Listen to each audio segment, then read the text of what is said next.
সুপ্রিয় শিক্ষার্থীরা আসসালামু আলাইকুম। সাউন্স বাংলা ইউটিউব চ্যানেলের পক্ষ থেকে আপনাদের সকলকে স্বাগত জানাচ্ছি। আমি শাহরিয়ার ফিরোজ শাওন। আজকের ক্লাসে আমরা ব্যাকরণের অন্যতম গুরুত্বপূর্ণ একটি অধ্যায় নিয়ে আলোচনা করব। আমাদের আজকের আলোচনার বিষয় শব্দ ভাণ্ডার।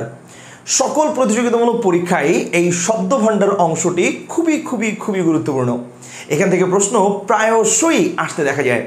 শব্দ ভাণ্ডারের শ্রেণী বিভাগ অর্থাৎ শব্দকে কয়টি দৃষ্টিকোণ থেকে ভাগ করা যায়, কি শব্দের শ্রেণীবিভাগ রয়েছে, অর্থমূলক দৃষ্টিকোণ থেকে শব্দ কত প্রকার, উৎসমূলক দৃষ্টিকোণ থেকে শব্দ কত প্রকার, তারপরে গঠন অনুসারে শব্দের কে কত ভাগে ভাগ করা হয়েছে ইত্যাদি অনেক প্রশ্ন রয়েছে।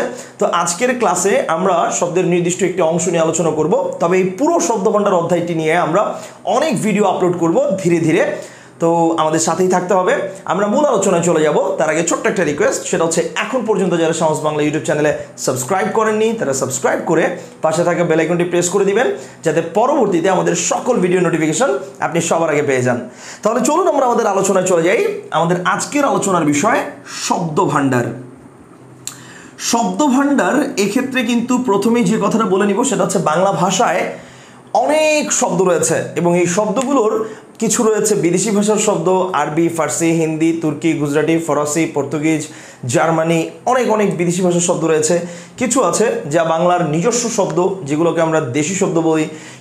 কিছু আছে যেগুলো সংস্কৃত শব্দ থেকে পরিবর্তিত হয়ে বাংলা এসেছে, যেটাকে আমরা তদ্ভব শব্দ বলি। সো এই যে বিভাগগুলো হয়েছে, এই বিভাগগুলো হচ্ছে কোন দৃষ্টিকোণ থেকে। আবার কিছু শব্দকে আমরা বলি মৌলিক শব্দ, এটাকে ভাঙা যায় না। কিছু শব্দ আছে যেটা সাধিত শব্দ, এটাকে ভাঙা যায়। সেই যে দৃষ্টিকোণের উপর ভিত্তি করে ভাগগুলো, এগুলো নিয়ে আমরা প্রথমে একটু হাইলাইট করে দিচ্ছি। খেয়াল করেন, যদি বলা হয় শব্দকে গঠন অনুসারে কত ভাগে ভাগ করা যায়, তাহলে খেয়াল করেন গঠন অনুসারে শব্দ কত প্রকার যদি প্রশ্ন করা হয়, তাহলে গঠন অনুসারে এটার একটা দৃষ্টিকোণ হবে। যদি বলি আমি অর্থ অনুসারে শব্দ কত প্রকার, এটার একটা দৃষ্টিকোণ হবে। যদি বলি আমি উৎস অনুসারে শব্দ কত প্রকার, এটার একটা দৃষ্টিকোণ হবে। অর্থাৎ এই তিনটা দৃষ্টিকোণ থেকে শব্দকে বিশ্লেষণ করা যায় বা শব্দকে শ্রেণীবিভাগ করা যায় according to the grammar book of class 9-10 সংস্করণ 2020। অর্থাৎ 2020 সাল পর্যন্ত, এতদিন পর্যন্ত আমাদের বাংলাদেশে যে বইটি প্রচলিত ছিল, মোফাজ্জল হায়দার চৌধুরী এবং মুনির চৌধুরী সম্পাদিত নবম দশম শ্রেণীর যে ব্যাকরণ বইটি ছিল এবং বাজারে প্রচলিত অন্যান্য যে মৌলিক লেখকদের বই পাওয়া যায়, সেক্ষেত্রে কিন্তু আমরা এই তিনটা দৃষ্টিকোণ থেকে এই শব্দের শ্রেণীবিভাগটা দেখতে পাই। একটা হচ্ছে গঠনমূলক, একটা অর্থমূলক, একটা উৎসমূলক। কিন্তু 2021 সালের যে নব্য প্রকাশিত নবম দশম শ্রেণীর ব্যাকরণ বইটি রয়েছে, সেই বইটিতে কিন্তু এই অর্থ অনুসারে শব্দের যে শ্রেণীবিভাগ এটা উল্লেখ করা হয়নি, বরং তার পরিবর্তে নতুন আরেকটি দৃষ্টিকোণ যোগ করা হয়েছে। সেটা হচ্ছে পদের গঠন অনুসারে। পদের গঠন অনুসারে শব্দ কত প্রকার। তো আমরা চারটা নিয়ে একটু উল্লেখ করে দিচ্ছি যে চারটার মূল থিমটা কি আছে। গঠন অনুসারে শব্দ হচ্ছে 2 প্রকার। গঠন অনুসারে শব্দ কত প্রকার বললে হবে 2 প্রকার। অর্থ অনুসারে শব্দ হচ্ছে 3 প্রকার। উৎস অনুসারে শব্দ হচ্ছে 5 প্রকার। আর যদি বলা হয় পদের গঠন অনুসারে শব্দ কত প্রকার, সেক্ষেত্রে কারেক্ট আনসার হচ্ছে 8 প্রকার। এখন আমরা একটু দেখে নিব যে কোনটার কোন প্রকারগুলোর কি নাম। তাহলে খেয়াল করেন, গঠন অনুসারে শব্দের যে 2টি প্রকার রয়েছে, সেটা হচ্ছে একটা হচ্ছে মৌলিক শব্দ, অপরটি হচ্ছে সাধিত শব্দ, মৌলিক ও সাধিত শব্দ। অর্থ অনুসারে শব্দের যে 3টি প্রকার রয়েছে, একটা হচ্ছে যৌগিক শব্দ, একটি হচ্ছে রূঢ়ি শব্দ এবং অপরটিকে আমরা বলছি রূঢ়ি বা রূঢ়, আর অপরটি হচ্ছে যোগরূঢ় শব্দ। যৌগিক, রূঢ়ি এবং যোগরূঢ় শব্দ। দেন উৎস অনুসারে 5টি প্রকার যেটা রয়েছে, সেটা হচ্ছে তৎসম, দেন অর্ধ তৎসম, দেন তদ্ভব, তারপর হচ্ছে দেশি এবং সর্বশেষ বিদেশি। আমি কিন্তু সংক্ষেপে লিখলাম তৎসম, অর্ধ তৎসম, তদ্ভব, দেশি এবং বিদেশি। আর পদের গঠন অনুসারে শব্দের যে 8টি প্রকার রয়েছে, সেখানে আছে কি সেখানে আছে হচ্ছে বিশেষ্য শব্দ অর্থাৎ বিশেষ্য, দেন আছে হচ্ছে বিশেষণ, দেন আছে হচ্ছে সর্বনাম,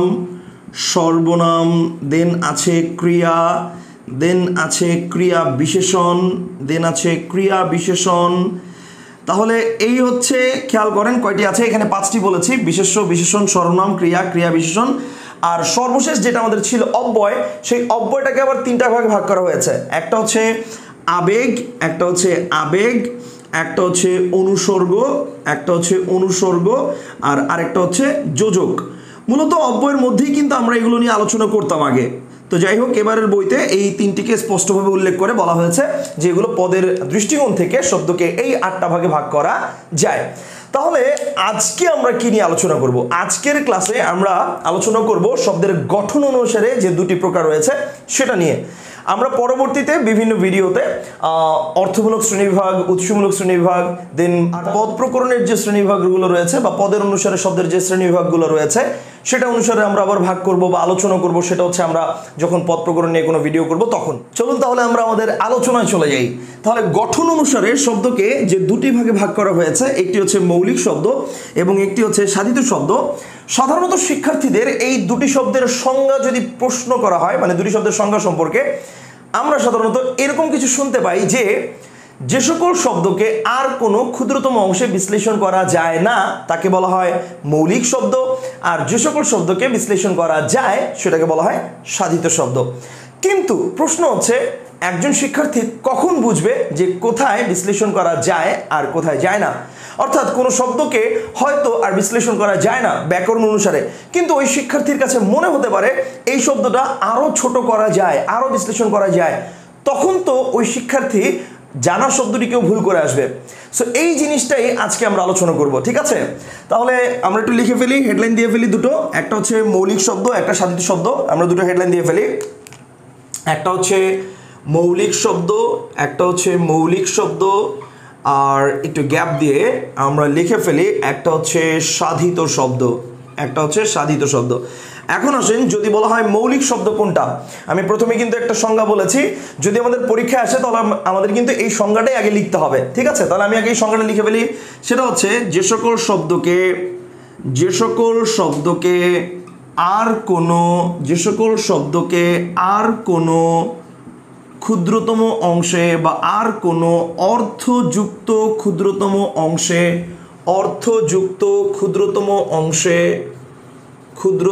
অংশে বিশ্লেষণ করা যায় না, অর্থযুক্ত ক্ষুদ্রতম অংশে বিশ্লেষণ করা যায় না। এখন এখানে একটা কথা আছে, তাকে মৌলিক শব্দ বলে। এই সংজ্ঞাটা হচ্ছে শুধুমাত্র পরীক্ষায় লেখার জন্য, অর্থাৎ পরীক্ষা যদি আসে মৌলিক শব্দ কাকে বলে, তখন আমরা এইটুক লিখবো, যে সকল শব্দকে আর কোনো অর্থযুক্ত ক্ষুদ্রতম অংশে বিশ্লেষণ করা যায় না তাকে মৌলিক শব্দ বলে। তবে একটা শব্দ কিভাবে আমরা চিনবো, মৌলিক শব্দটা যে এটা ওয়ার্ড দেখে কিভাবে আমরা চিনবো, সেটার জন্য আমরা একটা এক্সট্রা টেকনিক শিখবো। সেটা কি? সেটা হচ্ছে যদি শব্দটিকে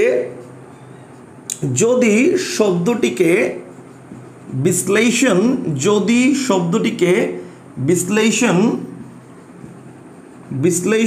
করা যায়ও,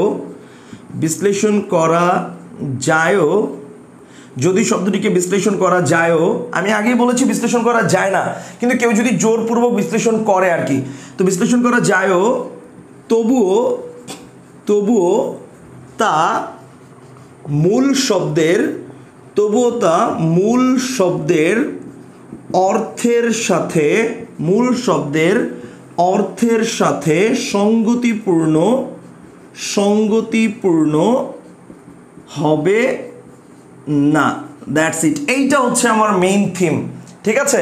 অর্থাৎ মূল শব্দের অর্থের সাথে ব্যাপারটা সঙ্গতিপূর্ণ হবে না। আমরা অনেকগুলো উদাহরণের সাহায্যে এই বিষয়টি পরিপূর্ণভাবে পরিষ্কার করে নিব, তবে তার আগে আমরা সাধিত শব্দের সংজ্ঞাটি শিখে নিই। তারপর মৌলিক ও সাধিত দুটো শব্দের অনেকগুলো উদাহরণ পাশাপাশি কম্প্যারিজন করে আমরা শিখতে পারবো, এটা আমাদের বেশি মনে থাকবে, ঠিক আছে? তাহলে সাধিত শব্দের সংজ্ঞাটা কি আমরা একটু লিখে ফেলি। সেটা হচ্ছে যে সকল শব্দকে অর্থযুক্ত ক্ষুদ্রতম অংশে বিশ্লেষণ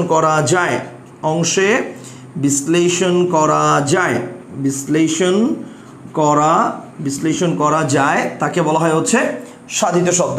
তবে আবার বলছি, এই সংজ্ঞাটা কিন্তু কিসের জন্য? শুধুমাত্র পরীক্ষার জন্য। অর্থাৎ যদি পরীক্ষায় আসে সাধিত শব্দ কাকে বলে, কিন্তু মানে এখন আমরা যে অংশটা লিখবো সেটা কিন্তু পরীক্ষার খাতায় লেখা যাবে না, ঠিক আছে?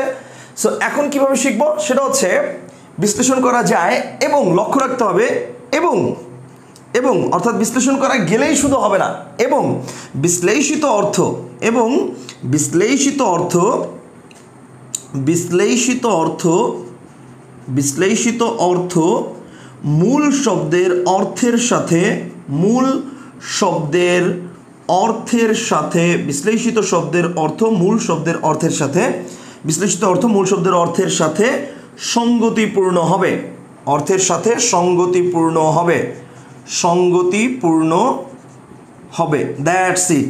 এই হচ্ছে আমাদের মেইন থিম। তার মানে ব্যাপারটা হচ্ছে এরকম যে যে সকল শব্দকে আর কোনো অর্থযুক্ত ক্ষুদ্রতম অংশে বিশ্লেষণ করা যায় না, আর যদি করা যায়ও সেটা মূল শব্দের অর্থের সাথে বিশ্লেষণ মানে সঙ্গতিপূর্ণ হবে না, সেটা হচ্ছে মৌলিক শব্দ। আর যে সকল শব্দকে অর্থযুক্ত ক্ষুদ্রতম অংশে বিশ্লেষণ করা যায় এবং বিশ্লেষণ করার পরে যে অর্থটা আমরা পেয়েছি সেই বিশ্লেষিত শব্দটা মূল শব্দের অর্থাৎ ভাঙার আগে যে শব্দটা ছিল সেই শব্দের অর্থের সাথে একই অর্থ প্রকাশ করে বা সঙ্গতিপূর্ণ, সেটা হচ্ছে সাধিত শব্দ। চলেন আমরা কিছু উদাহরণ দেখি, উদাহরণ দেখলে একদম ক্লিয়ার হয়ে যাবেন। চলুন তাহলে আমরা উদাহরণগুলো লিখে ফেলি খাতায়। সো আমরা একটা একটা করে উদাহরণগুলো লিখে ফেলবো, তবে আমি কিন্তু শুধুমাত্র মৌলিকের উদাহরণ একসাথে দিব বা সাধিতের উদাহরণ একসাথে দিব এরকম নয়, আমি মৌলিক সাধিত মিক্স করে দিব যাতে আপনারা সহজে জিনিসটা ধরতে পারেন। তাহলে আসেন আমি যদি প্রথমে বলি যে হাত এটা কোন শব্দ, এরপরে বললাম আমি হাতা এটা কোন শব্দ, আচ্ছা এরপরে বললাম আমি ফুল এটা কোন শব্দ, এরপরে বললাম আমি ফুলেল, এরপরে বললাম আমি ফুলেল এটা কোন শব্দ, যদি বলি আমি পা এটা কোন শব্দ, পাতা এটা কোন শব্দ। আচ্ছা তাহলে আমরা এই তিনটা আগে একটু খেয়াল করি। আচ্ছা আরেকটা দিই, গোলাপ, গোল এটা কোন শব্দ, না গোলাপ এটা কোন শব্দ, আর গোলাপি এটা কোন শব্দ, গোলাপি এটা কোন শব্দ। ওকে, আমরা চারটা শব্দ দেখেছি, এবার মানে চারটা ভাগ দেখতে পাচ্ছি, চারটা গুচ্ছ দেখতে পাচ্ছি, এই চারটা শব্দের মধ্যে কোনটা কি আমরা সেটা নিয়ে আলোচনা করব। আসেন খেয়াল করেন এই যে হাত শব্দটা, এই হাত শব্দটা কি কিন্তু আমরা জানি এটা একটা মৌলিক শব্দ, এটাকে ভাঙা যায় না। কিন্তু কেউ যদি জোরপূর্বক বিশ্লেষণ করে, অর্থাৎ কেউ যদি এটা চিন্তা করে যে হাত শব্দটাকে ভাঙা যায় না, কে বলছে? আমি যদি ভাঙি জোর করে যে হা যোগ ত হাত, সাপোজ কেউ যদি ভেঙে ফেলে জোর করে যে হা যোগ ত হাত ভাঙা যায় না, কে বলছে? এখন সেখানে উত্তর হচ্ছে ভাই হায়ের তো কোনো অর্থ নাই বা তয়ের তো কোনো অর্থ নাই, কে বলছে হায়ের অর্থ নাই? হা বা না এর অর্থ আছে না, মানে হাবোধক শব্দ বা নাবোধক শব্দ অর্থ আছে না? হ্যাঁ অর্থ আছে ভাই, ঠিক আছে মানলাম হায়ের অর্থ আছে, কিন্তু তয়ের তো অর্থ নাই। মানে আপনি প্রশ্ন করতে পারেন ভাই তয়ের তো অর্থ নাই, আচ্ছা তয়ের অর্থ থাকতে হবে এটা কি বাধ্যতামূলক? মূল শব্দের পরে অতিরিক্ত যে শব্দ বা শব্দাংশগুলো যুক্ত হয় সেগুলোর কি অর্থ থাকতে হবে এটা বাধ্যতামূলক? যেমন এই হাতা শব্দটাকে আমরা যদি ভাঙি আমরা পাই হাত যোগ আ, আচ্ছা এখানে আয়ের কি অর্থ এটা একটু বলেন তো, আয়ের কি কোনো অর্থ আছে? নেই তো। তাহলে হাত শব্দের অর্থ আছে হাত যোগ হাতা, তাহলে হাতাকে আমরা বলছি সাধিত শব্দ, হাতাকে আমরা বলছি সাধিত শব্দ। তাহলে প্রশ্ন হচ্ছে হাতকে কেন মৌলিক শব্দ বলছি? হাত এটাও তো সাধিত শব্দ হওয়ার কথা, তাই না? কারণ হাতের ক্ষেত্রেও তো হায়ের অর্থ আছে, তয়ের অর্থ নেই, এটাও তো হয়। এই কারণেই আপনাদের বলেছিলাম ওই যে সংজ্ঞার ক্ষেত্রে খেয়াল করে দেখেন যে মূল শব্দের অর্থের সাথে সংশ্লিষ্টপূর্ণ কিনা বা সঙ্গতিপূর্ণ কিনা, যেটা আমাদের বইগুলোতে নেই, কিন্তু আমরা যেটা বলেছি যে সংজ্ঞার ক্ষেত্রে আমরা এটা লিখবো না, বাট স্পেশাল টেকনিক দিয়ে যেটা আপনাদের শিখিয়েছি যে বিশ্লেষণ করা যায় না, তবে যদি আপনি জোরপূর্বক বিশ্লেষণ করেন তাহলে সেটা মূল শব্দের অর্থের সাথে সঙ্গতিপূর্ণ কিনা।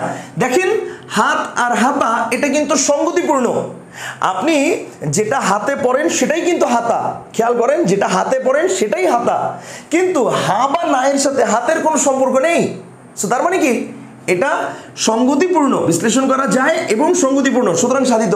আর এটা বিশ্লেষণ করা যায় না কিন্তু জোরপূর্বক যদি করেও থাকেন তারপরও এই হায়ের সাথে হাতের কোনো সম্পর্ক নেই, সুতরাং এটা কি? এটা হচ্ছে মৌলিক শব্দ। আমি কি বুঝাতে পেরেছি? এরকম আর কি হতে পারে খেয়াল করেন, ফুল ফুলেল। এখন দেখেন ফুলেল এটাকে ভাঙা যায়, এটা হচ্ছে ফুল যোগ এল, তাহলে এটা হচ্ছে সাধিত শব্দ, এটা হচ্ছে কি? এটা হচ্ছে সাধিত শব্দ।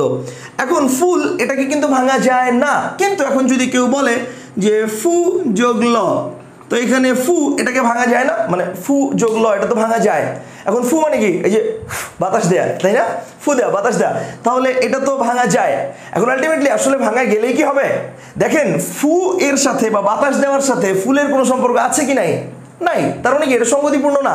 আর যেহেতু সঙ্গতিপূর্ণ না, অবশ্যই আমরা এটাকে কি বলবো, অবশ্যই আমরা এটাকে বলবো মৌলিক শব্দ। কিন্তু পরেরটায় দেখেন ফুলেল অর্থাৎ ফুল যোগ এল অর্থাৎ ফুলেল সংবর্ধনা, মানে কি ফুলের সংবর্ধনা, তার মানে ফুল শব্দটির সাথে ফুলেল শব্দের সম্পর্ক আছে না কি নাই, অবশ্যই আছে।